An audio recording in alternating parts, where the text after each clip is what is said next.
Good evening, ladies and gentlemen. It's a pleasure to be here before you this evening. I'll try to stick to my 7 minutes. And what I wish to do... You can take more. I can take more? You're most kind, thank you. But I come prepared for 7 minutes, so I think that's going to be just that. I'm going to take you through a few questions to do with innovations in teacher education as to why, what, who, when, where, and how. And I think this should set the ball rolling in terms of what is it that we want to see happen. First up is why. I think it's a very obvious question. Why are we talking about innovation? Because of change happening all around us.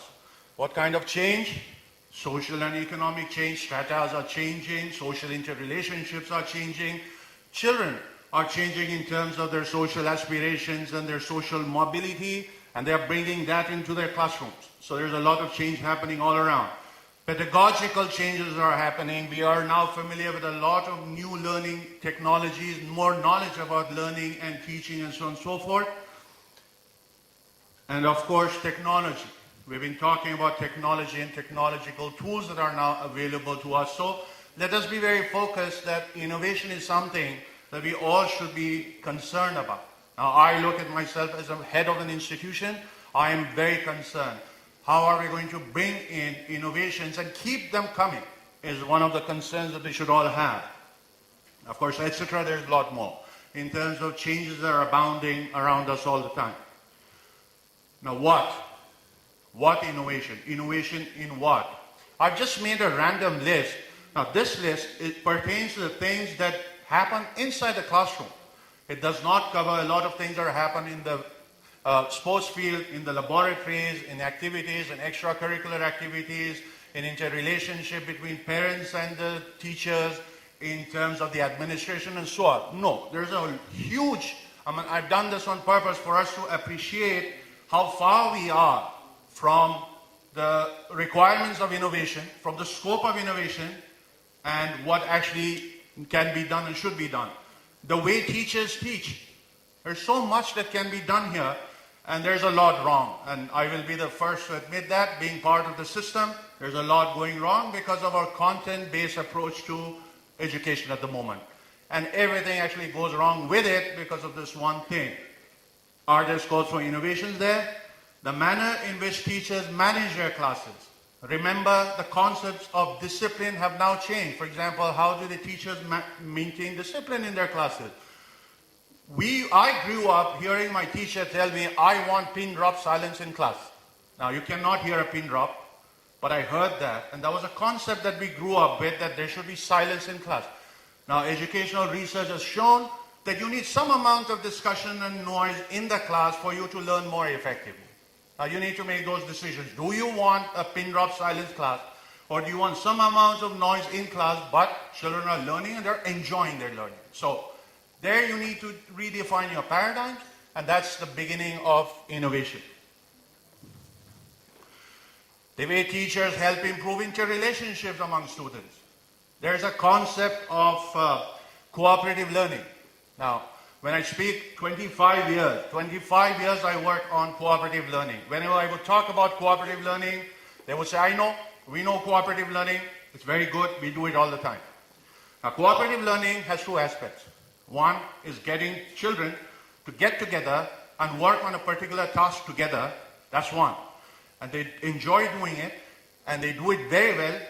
But the second requirement is something we never consider, that their relationships have to be intact. They have to improve relationships. Cooperative means they have to cooperate.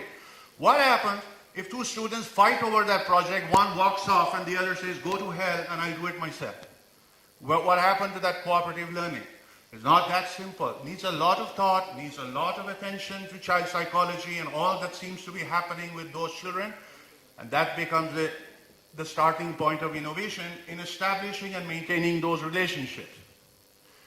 Teaching of life skills, techno-pedagogical skills, what continues in terms of problem solving, special education, learning styles and teaching. This is catching on very much now. Children learn different ways. A very simple innovation. Visual learners. We all are to some degree visual learners. We learn by seeing. Therefore, it is advisable for the teacher to stand up and teach. and don't sit, because you're exposing your entire body to the students when you are teaching, and they learn better by just looking at you, by your body language. Very simple innovation. But that comes from certain understandings of the manner in which children learn. Integrated thinking abilities. Now, and also, of course, assessment. There's a lot going on in the field of assessment. I think we all can be very proud that there's a lot of change happening in the field of assessment. In fact, CBSE has been doing that, the comprehensive and continuous assessment and so on and so forth happening. But I think not much thought has gone there as well. For example, the formative part of the assessment is as much for assessing the student as the teacher. After every quarter, every week, when you look at the formative assessment of the student, has the student learned to read better? If not, something's wrong with me as a teacher. I need to correct that. We have not done that. All we did was we took all of this in order to make assessment more user-friendly. Why? Because assessments were sort of stressing everybody. It was stressing the children. So let's make it easier for them. Therefore, summative assessment and formative assessment and all of that. Now CBSE is saying that they want to also assess thinking. They want to assess the manner in which students think. Now my question is, if thinking is inbuilt in our classroom sessions, why do you want to test that? I as a teacher know that the classroom is structured in a manner that thinking is an integral part of what children do in the classroom.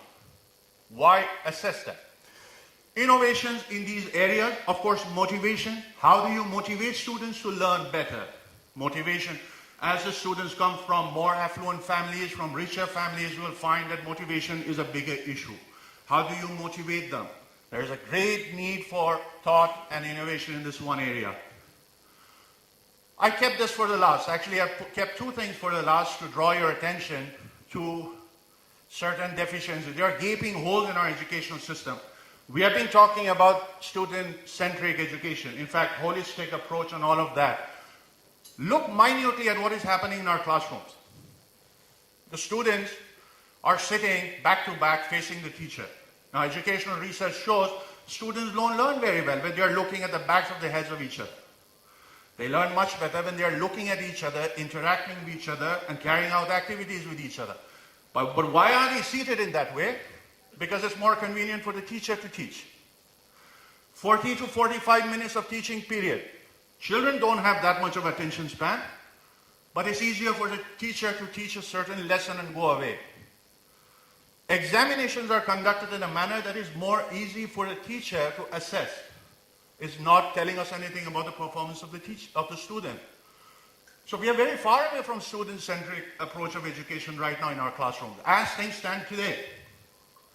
Now, we are not even talking about innovation here. We are talking about let's fix these big, glaring, gaping holes, and then we figure out now how can we make them better. Another very field which is very close to my heart, that's value education, moral education. Wherever I get the opportunity, I speak about that. We hardly ever talk about this. We hardly ever have any consolidated, structured approach for teaching value education. It's going on the same manner in which I, as a boy, was taught value education. Out of a book, open page number 6, read kindness to animals. And then we expect to become more kind to animals by reading that one lesson. And we don't. We just have to look around us and see what is happening to our society in terms of the falling levels of morality, permissiveness in society, and all of that. Is there scope for doing things differently there? And of course, etc. It just goes on and on. So my humble submission is that innovation is a big deal because of all the areas of application. Now, who should be the driver of innovation? And to me, this is the biggest question that we should be very clear once and for all. Should it be the policymakers? Well, they should be doing things differently, make policies. Teachers' training, content, and curriculum need to be revised and be updated according to the changing times and so on. Keep that thought. Things will not change as fast as they will, but they also have their compulsions. Not to be very critical of them, but there are compulsions. It takes time to change policies. Or should it be driven by the corporate sector? We had an earlier session where there were these wonderful people who came and told us about wonderful products that they have. And I mean it when I say they are wonderful. They are indeed wonderful. We are using many of them in our schools. But how are these products formed? A person has a wonderful idea, and then they pour in resources, package it, they market it, and then they reach schools. Is this the best way? Or finally, it is a teacher who should be the driver of innovation. Personally, I would like to see that teacher who comes to me and says, sir, I have been teaching this particular concept for the past 3 years, but I think if I do it this way, with these kind of additional tools and resources, it'll be much better. Will you support me? I think that's the starting point of bringing innovation into the school education system, rather than expecting others. I would do that because finally I cannot pass the buck and say others have to do it, so I as the head of the institution can do nothing. I would like to see that teacher who one day gets up in the morning and asks the question, why am I using this red pen to correct the scripts of children? Who told me to use this red pen? The teacher is using the red pen only because her teacher was using the red pen. There is no manual. There's absolutely no guideline telling the teacher should use a red pen. Innovation. There is innovation, scope for innovation all around what the teacher, and I believe it is the teacher who should be driving that innovation. Where? It should start at the school. It should very much start at the school where you are initiating, supporting, and nurturing a culture of innovation in schools. And frankly, the driver of that has to be the head of the institution. He should have been bought into this, and he should be convinced, for the sake of children, for the sake of their better learning, more productive and efficient learning, it is up to me to make this happen. And it is finally about a culture. What do we mean by organizational culture? For example, you have an organization where coming on time is part of its organizational culture. You don't need to send memos to people to be on time for the morning assembly or staff meeting. They'll be there because it's part of the organizational culture. Is there a way that we can make creativity and innovation part of the organizational culture? I think it is, by talking about it more often. I always tell the teachers, ask yourself this one simple question, and ask it very often. Is there a different way of doing this? Whatever you are doing, you've been doing this for the past 10 years. Ask yourself this question today. Is there a different way of doing this? You'll find 10 ideas, share it with your colleagues, and that's the starting point of innovation. When? There are two aspects to this. The answer to when is now. We go back and figure out what is it differently that we can do in our schools. Keeping in mind, of course, the bigger picture. Not that you suddenly impulsively we come up with some ideas and then we go haywire with it, because then we are not doing any good at all. But then there's another thing to think about. Really, our ability to engage in innovation is limited to the earlier years. Much later, you have board examinations and assessments and projects and a lot of things. And it does not give the teacher that much of room to innovate. So, pre-primary, primary, middle school, up to 7, 8 onwards again. There are schools that don't even have 8 standard. They start the 9 standard portion in 8. So you know what I'm talking about in terms of the rigidity in the system. But who is there to tell me what I can do and what I cannot do in grade 4, for example? There's a lot of room for me to do things differently, and it should be done because it sets the stage for the whole organization to innovate. The last question, of course, is how. How are we going to do this? Now, the corporate sector has found a key. The corporate sector do not send their people to go and learn innovation and come. They do it on the job. There are some companies that have an ideating officer. They have an ideating executive. They just get a fat salary to sit and think. And they create idea banks. So you draw upon these ideas once in a while when you are hit with a kind of a crisis. You don't need to be that dramatic in schools. But we learn by doing. How? There's a very special tool for it. It is called the learning cycle. It's unfailing, never fails. You want to learn something new, you want to structure something new, it's called the learning cycle. There's 3 components. Consultation. You consult on the intended outcome. What is it that you would like to see happen? And how would you like to do it? Act upon it.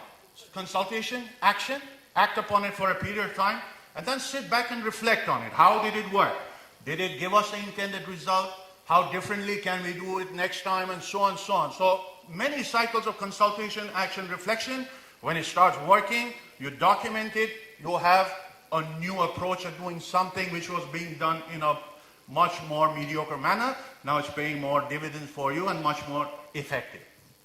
And of course, when you do this, you need to be much more positive towards mistakes. We have to have more tolerance for mistakes. In our Indian culture, unfortunately, we are not very patient with mistakes, but we have to. If we are going to learn, if we are going to innovate, if we are going to try to do things differently, we will need to be okay with mistakes. If we don't make mistakes, if we are not doing anything new.